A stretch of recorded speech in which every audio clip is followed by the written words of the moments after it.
Good afternoon, Tom. It's a pleasure to be here to interview you again. I know you've done a lot of commenting in your videos on the double slit experiment, and you have commented that there are some people who still don't get some of the points to it. There are some points that you'd like to clarify. Could you do that for us? Could you give us an expansion on some of the ideas you feel are important? Sure. The double slit experiment, it's important for several reasons. One, as physicists today would say, it's the key to understanding how the world works. How is it that quantum mechanics acts the way it does? And of course, it's a big mystery to scientists today. But the double slit kind of holds the secrets. If you understand that, then you understand all of it. Is kind of the idea. At least Richard Feynman had made a comment to that accord. So it's important because it represents where science has run into the wall trying to interpret what the world does. They do experiments and say, how does the world work? Here's the experiment. Here's how it works. And then scientists want to interpret that in terms of a physical, objective reality. But they can't. It doesn't interpret that way. If you try to make what happens a series of logical events that are causal and physical, in an objective way, it doesn't work. That's why it's a big mystery. You can't interpret what happens in the world as a objective reality. So that's their problems. And the big mystery is, why not? How is it that we can interpret this and save our belief in an objective reality? And that's what physicists have been doing now for, ever since, Bohr and Heisenberg. They've been trying to squeeze the facts into an objective explanation. Can't be done. Mostly they come to the conclusion of this is impossible, will never be done. Okay, so the double slit is this core piece of this big mystery in science. So that's one reason that it's important. But you can understand the double slit experiment very easily if you understand virtual reality. The way the double slit experiment works is a direct result of this reality frame not being objective, but being virtual. And a lot of people get lost on this double slit. They hear what happens, say, here's how the world works. It doesn't make sense to them. They say, well, that's impossible. That doesn't make any sense. What about this? What about that? And they hear the idea that, well, it's a consciousness has to, take a measurement. It's the measurement problem. It's the consciousness involved in it. It's the consciousness is creating the particles. And that's not right either. You see, that's also wrong. So everybody seems to be a little confused with this. The way to understand it is to understand the nature of a virtual reality, and not only any virtual reality, but our virtual reality and the way this virtual reality works. So let me go back with this explanation and start with the tree in the woods. Now, obviously, talking here with you today, I'm not going to go through a whole, workshop worth of virtual reality and double slit experiment. I don't have any slides. We don't have any visual aids. So if you're just listening to this and haven't actually watched the videos where we talk about this, you'll probably be lost. So for those of you just listening to this, go back and do that first. Then this conversation will make more sense. But in my workshops, I talk about the old, if a tree falls and there's nobody there to hear it, does it make a sound? And that's an old riddle, if you will. And of course the answer to that is, well, there is no woods, there is no tree, there is no sound. They're all virtual. It's just information. That leaves everybody scratching their head. What does that mean? So I do a little more explanation and I say, well, let's just make this thought experiment. And there's a man who walks into a woods. That woods has never been seen before or experienced before by any sentient being of any sort. This man is the first sentient being to walk in there. And he looks around, and one of the things he sees is a tree, dead tree, standing, wobbly but standing. Okay, and then, of course, the way it goes is that he leaves. He comes back 5 years later and walks into the woods at the same place, and he sees a dead tree lying on the ground.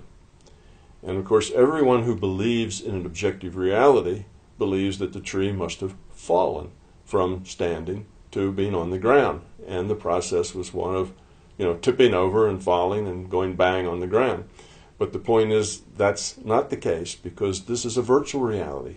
That's not a physical tree. It's data. It's information. The reason he saw the wobbling dead tree was because it was probable. Because in our reality, when you look at something, and we'll call that taking a measurement, you get what comes out of the probability distribution. So you have a probability distribution of the things that are likely and the likelihood that they are. Then you take a random draw from that, and that's what you get. So what he got was this wobbly standing dead tree. He comes back 5 years later, and he sees it lying on the ground, not because it fell over, but because it's probable that it had fallen over. So he gets the data in his data stream of a dead tree lying on the ground. You see, he had first in his data stream a tree standing up, second in his data stream a tree lying down. It didn't have to fall. There is no physical tree. It's just information. So that's how that works. Well, then we take that a little further. He goes, let's say now we're starting this over. He goes into the woods. He sees the tree, and it's wobbling. And he leaves the woods and immediately is eaten by a bear. That means now the information of what that woods looked like is gone. And now somebody else comes in the next day and walks into that woods. Would they have to see that dead tree? No. They wouldn't have to see that. There will be another set of probabilities of what might be there. A random draw will be taken, and they will see whatever comes out. It might not have to be that same thing. How can that happen? Because there really is no woods there in the first place. It's just information, and our reality, rather than being objective, is probability and statistics. It's what's probable is what we see. So here we are as an individual person with a data stream, and we get that data stream based on our multiplayer game. Now, why did he find a woods there? Because there probably was a woods there. You see, and what kind of woods was it? Well, it could have been a conifer, it could have been deciduous, it could have been very barren, because of the probability of that area, of the rainfall, of the kind of trees that are in that area, of the kind of seeds that might have been dropped. We have all of this that adds up into the probability. In other words, the history, what leads up to that. So there's certain probabilities that things will be a certain way, and then you take a draw and you get what you get. But once you get it, it's here. Once there's data in this physical reality of what you saw, even if that data is just in your mind, in your memory, there's data here, then if you go look again, it's still going to be there. So he leaves the wood, goes back, looks in, the dead tree will still be there. And he does that 10 times, it'll always be there, because once he saw it, it's here, and it will remain. Now, if he takes a picture of it, of course, that puts data here that he can share with others other than just his memory. But the point is, data comes in. Once the data comes in, then it has to be that way. Because now the probability of it being that way is 1, because the data's been produced. So the reality, the generation of this digital reality requires consistency, historical consistency. Now let's go to the double slit, and we'll see the double slit is the exact same thing as the man and the tree and the bear. It works exactly the same way. The natural state of reality is probabilistic and statistical. Okay, this is a multiplayer game. So now you have scientists in a double slit, and they're going to throw, say, electrons at this double slit. Okay, now they throw electrons at a double slit. If they throw them just one at a time, okay, then the electron will do something. It'll go through slit 1, slit 2, or not. Now, if they measure at the slits, what slit does it go through? If that's where they take their measurement, then they see an electron going through slit 1. Well, later, or once they do that, then that electron has to be there. Now that information pinpointing that electron in this reality has just been created when they made the measurement. The key thing here isn't that they're conscious. The key thing here is information. You see, they've created now a piece of information that there is an electron going through slit 1. Once you create that information, in order to keep a consistent virtual reality, there has to be then one little electron on the screen, or let's say the electron makes a little point of light, if you will, when it hits, or deposits a little piece of energy. There'll be that one little point of light right behind the slit. Okay? It's right behind the slit because the electron is a particle and it travels in a straight line unless acted on by some other force. There are no other forces, so it has to travel through and make a little dot.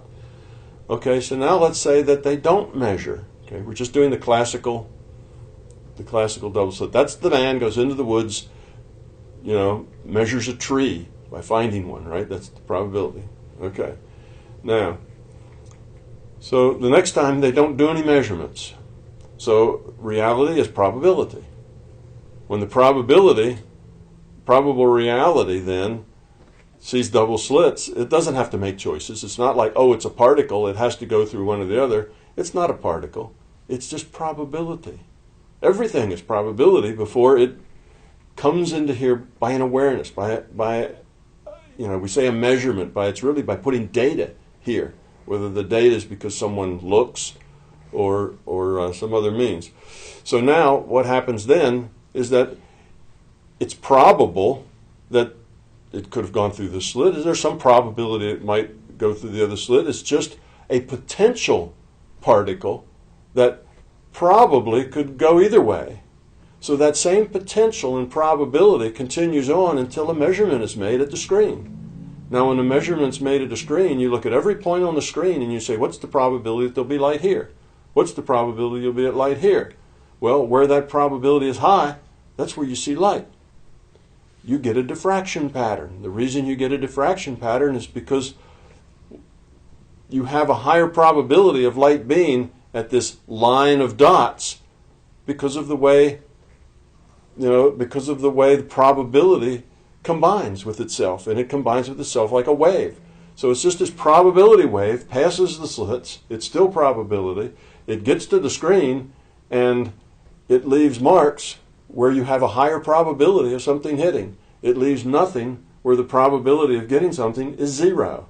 You see, and the probability distribution, which is what we're now calling this diffraction pattern, is really a probability distribution, a probability of getting that electron to hit at at a particular place.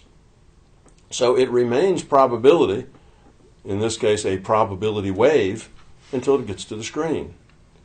Okay? Now, so what about when the man got eaten by the bear and that changes, that erases the information? Well, now in the double slit experiment, let's say we have a machine, and this machine is keeping track of what slit the electrons go through. It's collecting data. That data is here in our reality frame. So, because it takes the data, now here's the part that this confuses people. It's taking data, and if you are to, let's say, look at that data and then go look at the screen, you'll only see 2 points behind each slit because you have data in this reality that says that's what has to happen, or it would be inconsistent. You see, you couldn't have data saying it went through these slits and then get a diffraction pattern. That would be impossible. Why would an electron going through a slit do anything but travel in a straight line? You see, it's the probability is 0. All right. Now, let's say that you take to let you know that it's not consciousness. It's not that the people are looking at the data that's the problem. Let's say the machine takes the data and the machine records the data somehow in memory, some sort of memory, whether it's a tape or a printout or whatever, but the machine measures what slit it goes through and remembers, keeps the data. Nobody looks at it, but it still has the data. So you can take that machine that has all that data in it of what slit it went through, put it in a vault, let it sit there. Go look at the screen. Nobody's seen it now. You go look at the screen, and what do you get? You get 2 points. It doesn't matter that somebody's looked or not looked at the data. What matters is, does that data exist in this probable reality? You see? So as long as that data exists, you look at the screen, you'll always get the two dots. Now, it doesn't matter how long it stays in the vault or whatever. It's available. There's information available in physical reality that says that it's particles that went through various slits. You'll get a particle distribution. So now let's say that you've put this box with the information in it in a vault. A year's gone by. The experiment's done. You know, what's collected at the screen's been collected at the screen a year ago. You know, everything's been done. But instead, you've never looked at the data on the screen. The experiment's been done, and all that data has also been stored. Now, a year later, you get out the data in the vault that was the data measuring at the slits, and you destroy it. Now, there is no data that there were ever particles there. No information. Now, when you look at the screen, what do you get? You get a diffraction pattern. There's no inconsistency. The only inconsistency is that if you believe in an objective reality, you believe that that answer on the screen was a done deal, because in an objective world it would be. This is not an objective world. It's potential particles, probable particles. What's on that screen is just potential and probable until the system has to render it for somebody. You see? I think that might be a difficult point for a lot of people to get, because they struggle with the fact that this physical reality, this physical body interacts with this physical reality, the body sitting on the chair that's a solid object. Can you explain it from this level? Why these constraints imposed upon our physical body and upon the objects that are in it interact? And I think that might be a point that people will struggle with. How they're used to this objective physical reality. So how can you tie that concept of reality as information into this more physical world? That's what I was doing with the man and the bear and the tree.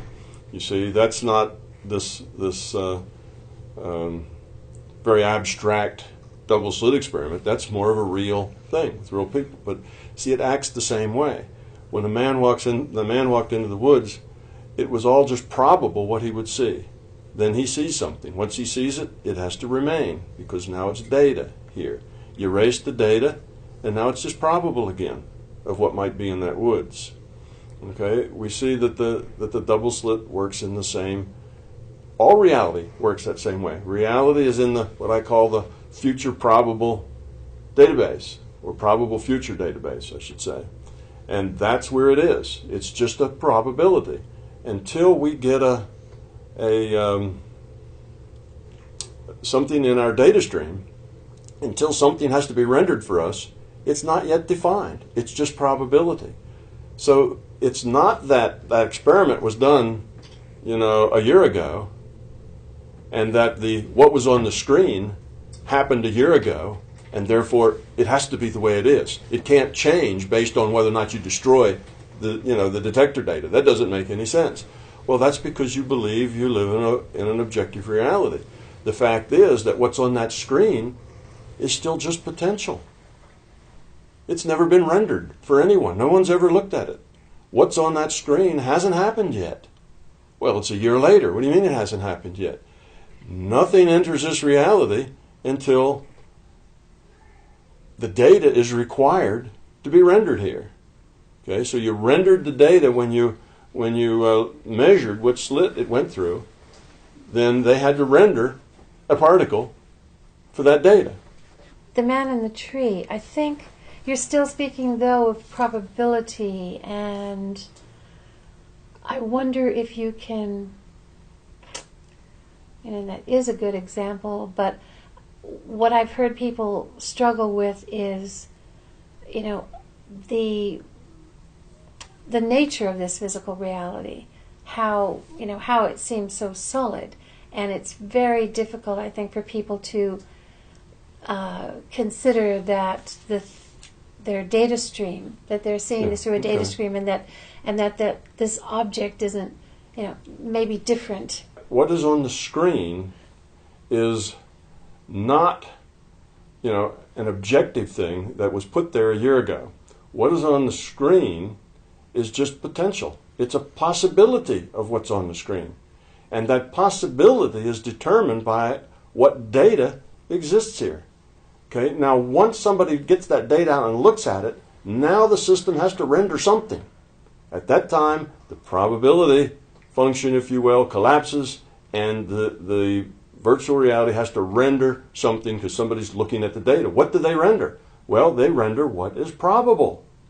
Now, if there's data existing that says electrons went through these various slits, then what is probable to a probability of 1 is that there's 2 points, one behind each slit. Now, if there is no such data, whether it was never taken or whether it was taken and lost or destroyed, makes no difference. The system has to render something now, a year later. Okay, it will render what is probable, and if what is probable is natural, in other words, naturally we start with probability. So its probability is like the default state, right? That's what reality is. It's probability. So when we have to render that, there is no data saying that it is anything other than the probability that it is. Then you look at the probability at that time. So at that time, what goes on that screen is put there when you look at it. Before, nothing was there. It was just probable. You see, it was only a potential. It was just a potential pattern on the screen until you look at it. So what we believe is that when we did that experiment a year ago, that's fixed. It can never change. That's solid and it's done. It isn't. Until that result is rendered, it's still up for grabs, if you will. It's just a matter of probability. And what the probability is changes depending on the history, because you have to stay consistent with the history. You can't have things be inconsistent. You couldn't have them render a particle distribution with 2 spots if there was never any indication that there are any particles. Why would it do that?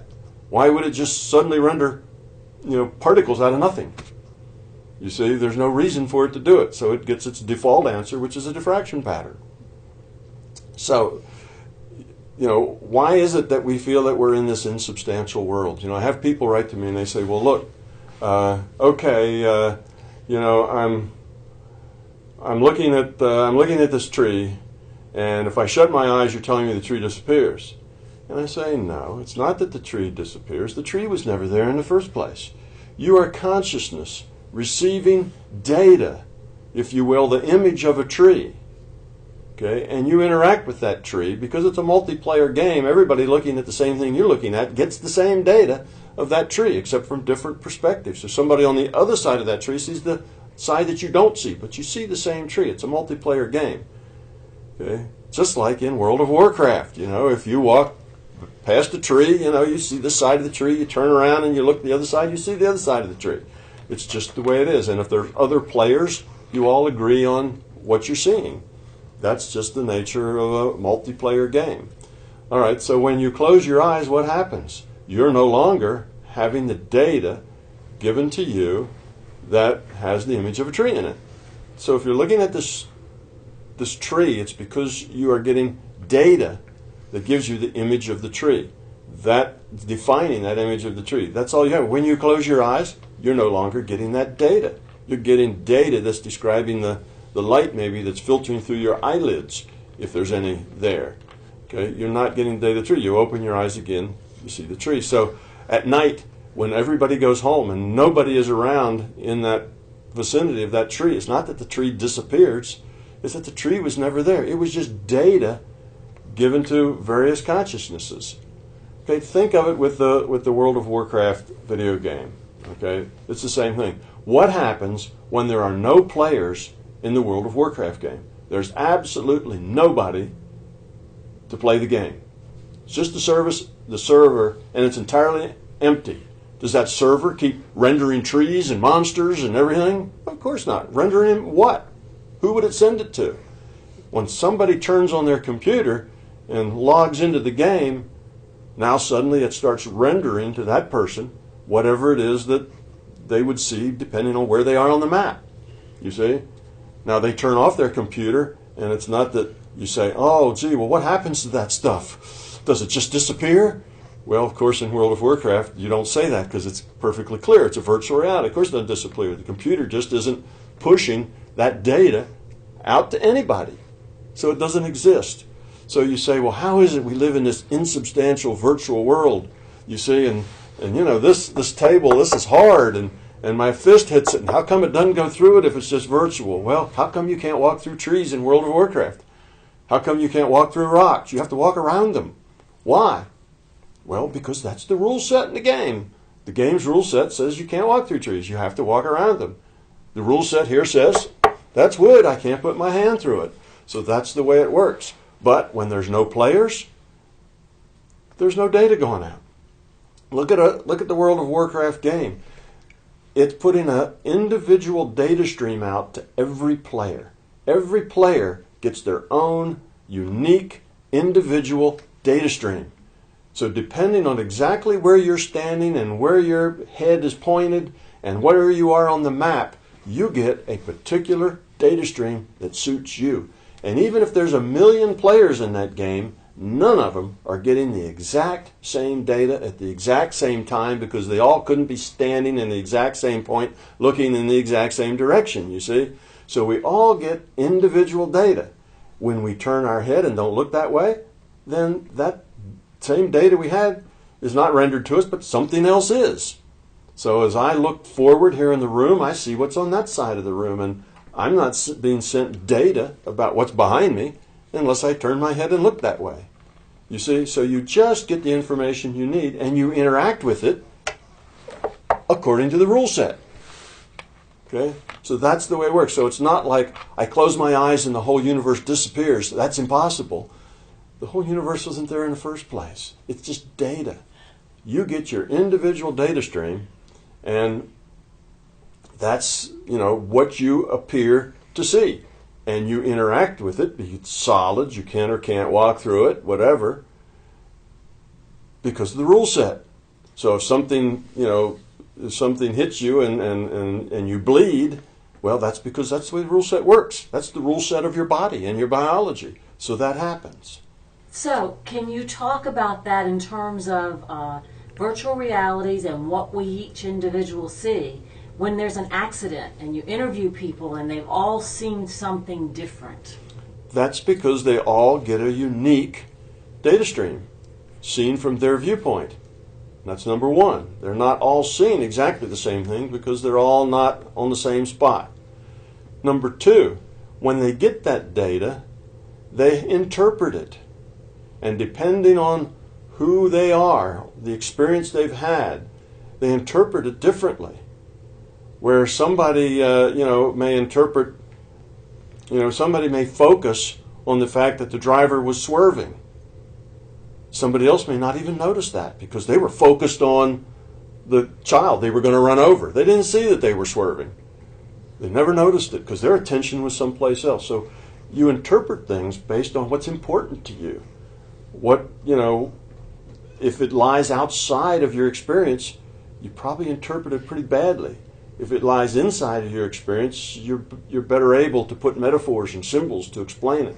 So you get 5 different people looking at it. You get 5 different viewpoints physically from where they're standing. You get 5 different interpretations based on their beliefs. Let's say there's somebody that believes that it's all those damn, motorists that are aggressive that cause trouble on the road. Well, they might see the fact that they may see that this person was going fast when maybe they weren't. That's just how they interpret it because they just assume it's an accident. Somebody was going too fast. So they'll report, oh, this guy was speeding. I saw him. He was going really fast because that's the way they interpret the data. And maybe they weren't going fast. And somebody else who doesn't have that issue will say, well, I didn't think they were going so fast. They seem to just be going, kind of normal speed. But they'll have their own twist on it. So all the stories have an individual twist based on the individual twists that are inside, each of the people. Okay, so now let's take that and wrap it back down to the double slit experiment. So in the double slit experiment, if you have data, okay, that's coming into this reality, it's coming in a data stream to somebody, and the data says there are particles here going this direction through the slits. You can't help but have, if you look at the screen on the back, but 2 points. Because what else could there be? You can't get a diffraction pattern then, or it would be inconsistent. Okay, if you don't take the data, so you don't have a machine, then you'll get a diffraction pattern. Why? Because that's what's likely. That's how the particles are likely to distribute themselves, because the probability goes through both slits. Not the particle goes through both slits. You will sometimes even hear physicists saying, well, sometimes the particle goes this slit, sometimes the particle goes through that slit, and sometimes the particle goes through both slits. That's patently ridiculous. The particle never goes through both slits. Particles can't go through both slits. What happens is the probability of a potential particle goes through both slits, interacts with itself, and the probability of where that particle will land ends up in a diffraction pattern. You see? So now, if you take the data for the slit data, then erase it. Okay? If you've erased it, then there is no reason why you should get particles balled up in those 2 spots behind the slits. You think there's a reason because, well, the experiment was done and it hit there and they had to stay, but it's not been done. What's on that screen isn't here yet in this physical reality until somebody gets a data stream that renders that result. That result is indeterminate. Hasn't happened yet until it has to be rendered. And until it has to be rendered, it's just probability. So that's why when you destroy that data from the slit data, now you've changed the probabilities of what might be on that screen, because no one's looked at that data yet, so it's still just indeterminate probability. And you've modified the probability of what it will be by destroying that data. Now when you look at it, you get a diffraction pattern. You see, because there is no data that says that it shouldn't be a diffraction pattern, that it should be spots. So you've changed the probabilities now so that when you look at that later and have to collapse the wave function on those probabilities at a later time, the probability is different.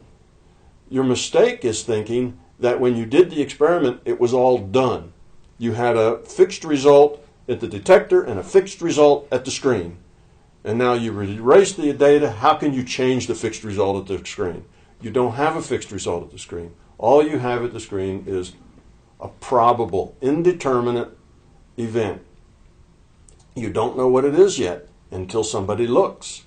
And if you look and there's data here that tells you that it must be particles, you'll see particles. If you look and there's no such data here that tells you that it'll be particles, then it's not going to be a particle, because the system doesn't just pop particles out of nowhere for no reason. And the data is the reason that it needs. You see, so that's how that works, and that's why that's very confusing. So now so it doesn't have to do with the fact that somebody, some consciousness, looked at the data going through the slits, and then that fixes it.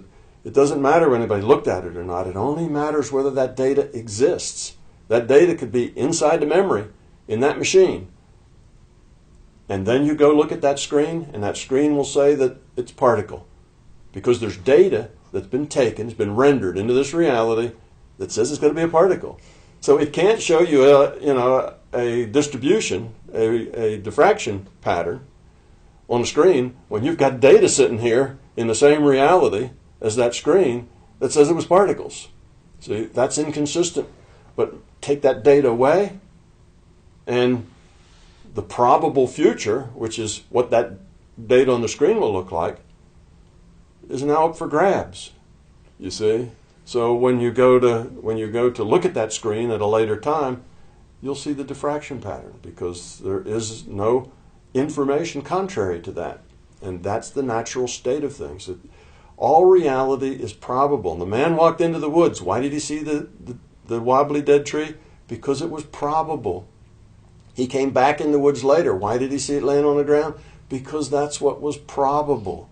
Now let's say he makes a measurement. Let's say while he's there in the woods and he sees this dead tree that's wobbly, he ties a string to that dead tree, ties that string over to a camera, ties the camera, the button that pushes the camera, he ties the string to that such that if the string gets pulled, the button will be pushed and the camera will take a picture. Or maybe he'll start a movie camera running, turn the off-on switch. He says, all right, I'm going to come back and I'm going to catch that tree and I'm going to watch that tree fall on my camera. Okay, so he leaves the woods and he waits a long enough time, he thinks for sure it would have fallen over now. Well, what happens? When the probability that tree falls over, why? Wind, rain, rot in the wood, whatever. When the rule set says that it's very likely for that tree to fall over, then that probability gets very high. And when you take that random distribution, random draw out of that distribution, you're more likely to get the tree falling over then because the rule set makes its probability high. So, okay, that happens. When it's very probable that the tree falls over and that probability goes to 1, and that's basically the draw you get, the tree, then the rule set says that the way things fall here is that they go like this, the string gets pulled. Because of the rule set says that if you pull that string, then you're going to flip that shutter, you're going to turn that switch, you're going to turn your camera on, and then the rule set says that because of gravity, see, gravity is part of our rule set, trees, strings, buttons, electronics, batteries, all that's part of our rule set. So you will see a movie of the tree falling down on the ground. And if you have a microphone, you'll hear it. Why? Because that's probable. You see what I mean? It's probable that when you pull the string that you're going to flip the switch. It's probable when the switch falls, when the switch gets flipped, that the movie camera is going to start. Why is it probable? Because that's what the rule set says. These are just things that abide the rule set. So because of all the probabilities, when the tree starts to fall because that's probable, then the string gets pulled because that now becomes a probability of 1 that the string will be pulled. Now it becomes a probability of 1 that the camera will turn on. Now it becomes a probability of 1 that it will see the tree falling in its stages, because what happens? Every delta t, right, you go into the probable future and you pull out what's probable. Well, once we got to the probability of it starting to fall, the next delta t, guess what? It's just leaned over a little bit. And the next delta t, this is the rule set. It's leaned over a little bit. And the next delta t, it's leaned over a little more, next delta t, and it's making noise. Noises are generated because fibers are being torn and things are happening which produce acoustic vibrations, which can be recorded on a microphone. So the rule set then follows along. Every delta t goes into the probable future and says, well, what's probable now? Well, we've got this tree that's falling. What's probable now? Well, it's going to be a probability of 1 that it's going to fall 1 delta t more. What's the probability now? Probability of 1 that it's going to fall a delta t more. Why probabilities of 1? It's the rule set. See, the rule set tells you that all those things are probable. So yes, he comes back. He sees a dead tree on the ground. Why? Because that tree is rendered to him on the ground. That's why he sees it. He goes, looks at his movie, and he's captured a picture of a tree falling over in the woods. And he can have his camera with a date, time, and a GPS, location stamp and time stamp, and he can see just exactly, the second that it began to fall and when it fell and when whatever, because the rule set dictates that that's the process that has to happen in this virtual reality. And that's because of probability. Suddenly, a whole bunch of things, probable things, turn to probability of 1 when the tree starts to fall. The string begins to stretch. The switch begins to turn on. The motor in the camera begins to run from the battery. All of those things now suddenly get a probability of 1 as delta t after delta t comes down. So that's how that works. So you see, our whole environment, our whole life, everything we do is no different than the double slit. Every interaction we have with somebody, it's because that delta t, something was probable. And of all the things that were likely to happen, we reach up and we pull out a random draw from that. Now maybe that distribution was a square distribution. They were all 1s.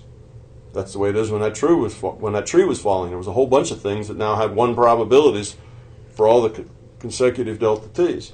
So that may be a given. So you reach up, you pull that, and that's then what happens. And we're in a multiplayer game, so it all has to fit together so that there are no inconsistencies in the reality for anyone, and nothing is set, nothing is done until it's rendered. Once it's rendered here, it's a part of our history, then it must be consistent with what happens next. So those are kind of the basic rules. It's not really consciousness that collapses the wave function. It's not even actually the measurement that is the key. The key is information. Of course, consciousness looks and makes a measurement, and that measurement is information. So we can kind of confuse all those things. They all look like they're sort of the same thing. But if you get down and look at the details, it's all about information, and it's all about consistency. So the double slit experiment shows that this reality is probabilistic and statistical. Exactly. And that defines a virtual reality. Exactly. So that's what's important about the double slit experiment. It is something that just as clearly and obviously as can be tells you that the only way this experiment makes good sense is that if we live in a virtual reality that is informational, and that it's a probabilistic and statistical reality, so that what's at the screen is indeterminate. It's not really done yet until it has to be rendered, until somebody looks. You see, that's when it has to be rendered. But it's all about information. So, yes, that's the key thing. Now they've just done. I just read on the internet where they've done an experiment now with entanglement. They have 2 sets of entangled pairs, and they take, let's say 1, 2, and 3, 4. So they take maybe 1 and 3, and they put those in a detector, and they see how they are. Then they let the other 2 go, 2 and 4, and later on they do something with those that creates an entanglement between those 2 or not. And then what happens, they find out if they create an entanglement later, then the 2 that they already had measured and tracked, they're entangled too. And if not, they're not. You see, and it's the same backwards causality thing. How come it is that what I do later affects what I did now? Well, what they will find is the same thing as a double slit. It's just the way reality works. It depends on what information is here when, because that's what determines what the probabilities are and what the historical consistency is. So if they do this experiment, and then after they're done making the later change, they come back and look at what they have now, well, that will have, it looks like that will have changed in order to fit what they did later. Well, it didn't change. It hadn't been decided yet. It was still up in the air, if you will. It hadn't been rendered yet. So it was still just probability. And then what they did later modified the probability when then they finally looked at the original one, you see. So it works the same way. But now, of course, they see this as a completely different sort of thing. It's just a double slit experiment done, in a different way. And they'll find it's just newly done experiment, they'll get better at it, and they'll find that it works just like the double slit. And it's the same way. If they record that data and then they destroy it, they'll find out that these things then will show that the data doesn't exist. But they haven't done that yet. But if they will, it'll work out that way. You see, it's just the way reality works. It's the way reality works with trees in the woods. It's the way it works when you go do anything. You get in your car and drive to work. Delta T to delta T, what is probable is what happens. And until it's rendered, it's still just probability. The old thing about Schrodinger's cat. Put the cat in the box, and then you have a radioactive source that decays randomly. And as it decays, if it just happens to decay in a particular direction, it causes poison to go into the box. And is the cat, dead or alive? Well, you don't know. You see, it hasn't been measured yet. So the answer to that is the cat's in an indeterminate state. It's neither dead or alive. It's not until you open the box that you will get a result that best describes the probability of that situation. So if you know that this random decay happens in such a way that within 6 months it would have decayed in every possible direction, that means within 6 months it definitely would have hit that particular detector that would have created the poison. Then the probability is that all the cats are dead, right? The cat would be dead. That would be the high probability. Well, that's what you're likely to find. So if you did that with 10,000 boxes with 10,000 cats, you'd find that, maybe 9,800 of them were dead. And what's the probability that it would just happen to miss in that amount of time? Well, maybe it'd be one in 1,000. Well, then you'd find 10 of them that weren't. You see, it's that kind of thing. And then everybody would say, well, sure, that's just physics, that's just statistics. It's what you'd expect. It's exactly what you get. You see? So that's the way reality works. Until the data is rendered some way here, whether it's rendered to a machine that we can look at the data later, or to the camera, or to a person, doesn't really make any difference. You see? So that's where your subjective reality doesn't need to come in to the double slit experiment. You're saying that consciousness doesn't need to come into the double slit experiment. It's the information. It's the information. Because when you take that device that has the data and nobody looks at it, okay, it doesn't matter that nobody's looked at it. It's there. Therefore, you'll have to get the 2 spots on the screen because you have data here to prove that there were particles. The data's there. Okay, but now let's say that somebody made a mistake and they didn't actually get any data for some reason. The hard drive failed in it, or all the ink ran out of the pen or something, and there was no data. Well, if there's no data, you'll get the diffraction pattern. You see, and it may be that nobody knows whether there's any data in there or not. But if the probability is that the data is there according to the rule set, in other words, the rule set said that there's plenty of ink, the memory's working fine, there's not much of a probability that would fail. Again, it's all probability. So it all works out. It all works out with reality being virtual, with reality being probabilistic, and then suddenly all these things make sense. And no, it doesn't mean that this table disappears because I'm looking over here and can't see it now. It just means that I'm no longer getting table image into my data stream. You, sitting over there, Donna, still see the table, whether I look over here or not, because you are getting it. Because it's a multiplayer game, and we have to have consistent reality. All the virtual reality games, work the same way. So it doesn't confuse people when you say, well, look, what if there were no players in World of Warcraft? What if one day nobody showed up? Well, what would the server be rendering? It wouldn't render anything. There would be nobody to render it to. It only renders when somebody asks for the data. Somebody turns on their computer, it starts rendering whatever's going on there. But if they don't ask for the data, it's just all the trees and rocks and monsters in World of Warcraft are just potential trees, rocks, and monsters. You see? They're just potential things. And it's not until somebody asks for that rendering, for that data, does it then appear to be a real thing to that person, because it gets rendered then to them. Everything in our reality is just potential until we interact with it. But it's a multiplayer game, so it's not like I can turn around and then that disappears for everybody. It only disappears for me.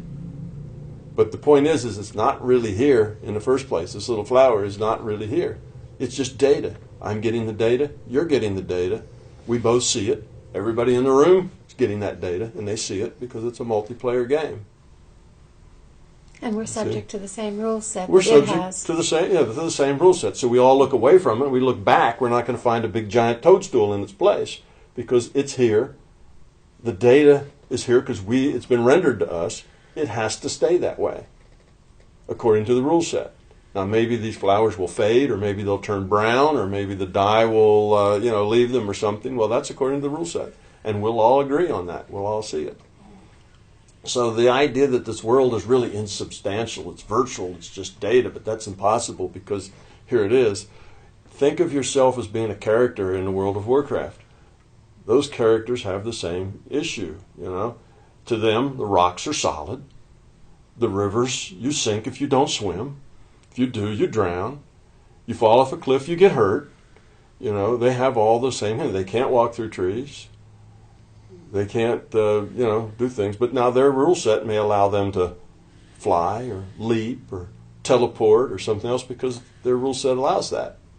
Ours doesn't. Ours is a better game, more detailed game. We follow this rule set. It's interesting you use the word insubstantial. I've always thought that poets had great insight into the nature of this reality. That's another way to interpret it, other than science. But Shakespeare said, "This insubstantial pageant faded." Mm-hmm. Yes, you hear that a lot from poets. You hear it a lot from various theologies. You'll say, what do you hear at both Buddhists and other Eastern religions will say that it's all maya, it's all illusion, right? It's the same way. You'll go to the Hopi Indians and they'll say, we're living in a dream. We wake up from the dream when we die. They're all basically getting at the same sort of thing. This is not fundamental. You see, it's not that it's not hard in here, it's just not fundamental. What's fundamental is consciousness. What's fundamental is the server, if you will, in the virtual reality. If you're in a virtual reality and you're a character and you're an elf and you're walking around, well, yeah, the rock is there, and no, you can't go through it, and yes, if you run into it too fast, you'll hurt yourself. And if it's a real detailed simulation, you may tear your skin and bleed and other things, and you have that. But the rock is really not fundamental. What's fundamental? The server is fundamental. That's the origin of the rock, right? The rock's just data. Well, that's the way it is here. So yes, all of these people have figured that out. And they say it's all illusion. It's the dream. It's insubstantial, and... we are such stuff as dreams are made of. Yeah, right. So you have these analogies that have the basic truth of it, and people kind of know that seems right.